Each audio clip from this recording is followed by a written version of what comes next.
2024 to stand. It's a threat to confidence in our constitutional democracy itself.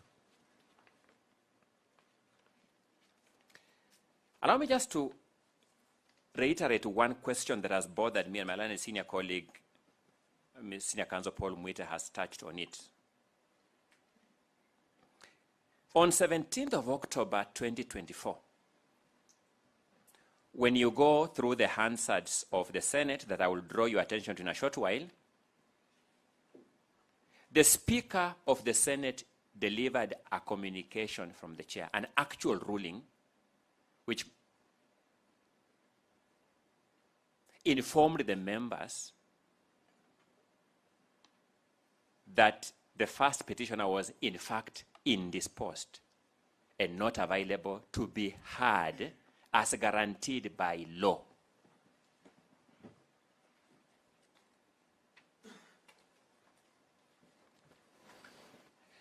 My lords, you'll agree with me, it requires extremely compelling reasons to insist on proceeding with a case where the subject of that trial is indisposed.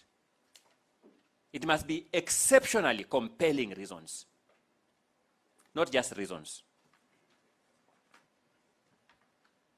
When you deliver this judgment, because this matter, I have had the misfortune of sitting on the front benches of this case from the time this matter was the National Assembly to the present.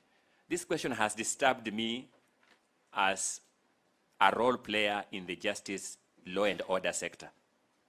That the Senate of Kenya, even after the Speaker erroneously, and I use the word erroneously, advisedly, because my learned colleague, Mr. Dudley, will take you through the timelines for impeachment in Article 145, as read with Article 145 of the Constitution. But even after the Speaker erroneously said, we have a timeline of Saturday. They had no such timeline, but the Speaker said so. The senators voted to deny the Deputy President the benefit of those 2 or 3 more days without giving any reason. I would want to read in your judgments, my lord and my lady, through what logic this court will allow that decision to stand, if no other decision, that particular one. That for no reason. We are not saying the heavens will come down falling.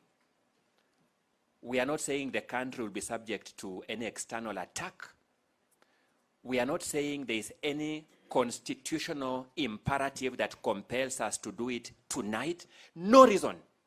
They simply said, we will not give him the benefit of those 2 days that the Speaker has said we still have. Let's go on record. The Speaker too was wrong. But there may have been some veneer of good faith. If they had said it's okay, because we have 2 days, let us give him the 2 days for whatever it is worth. They said, even that, we are not going to give it to him.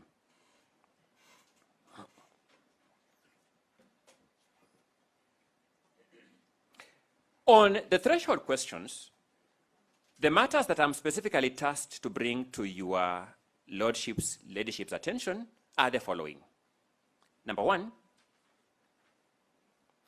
Article 150, Clause 1 of the Constitution sets out the constitutional textual threshold for removal of a deputy president from office by impeachment.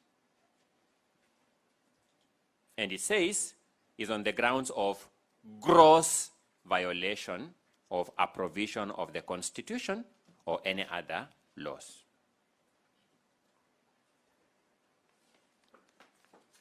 Secondly, it says is on the ground of serious reasons to believe that the deputy president has committed a crime under national or international law. Serious reasons.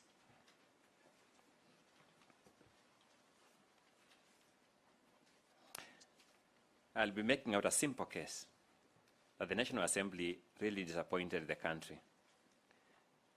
to approve a motion that there are serious reasons to believe that the Deputy President has violated a provision of the law, Section 132 of the Penal Code, which has been declared unconstitutional, null, and void, is a locus classicus of lack of seriousness in the reasons.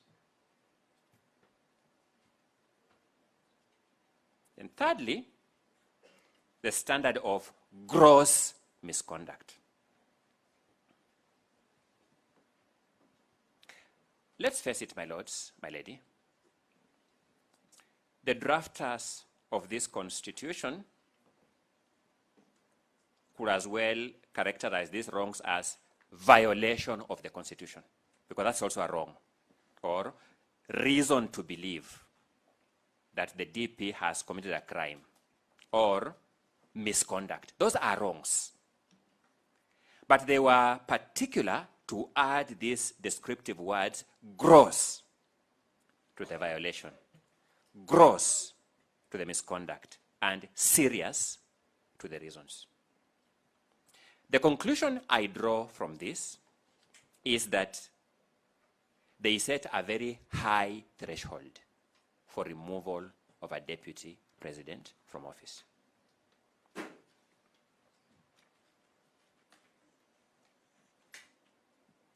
Our courts have... Whether these are Kenyans filling them or not, these were just forms that were distributed all over the place. But they then form a report. And when you look at the executive summary of this report, they say that they received 200,000 responses from the whole country. I did a bit of mathematics. 200,000 people as a function of the 14 million people who voted for the first petitioner and his president comes to 0.014 of the voters. Those are the people who participated. Now, I did a bit of maths in A-level. When you round off 4, it becomes 0. When you round off 1, it becomes 0. So there was 0 public participation, mathematically. It's that simple. 200,000 people out of 14 million is 0. A bit like the result I'm about to give you here on account of their compliance with the law. So you have 0%, and these are figures they themselves have given.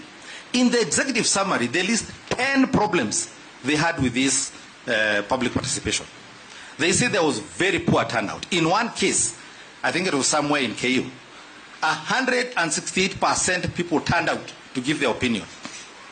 68% spirits showed up to give their views in one particular case. And an order was actually issued against this process on that account. They then, in this form, list the allegations against the Deputy President. This is the National Assembly.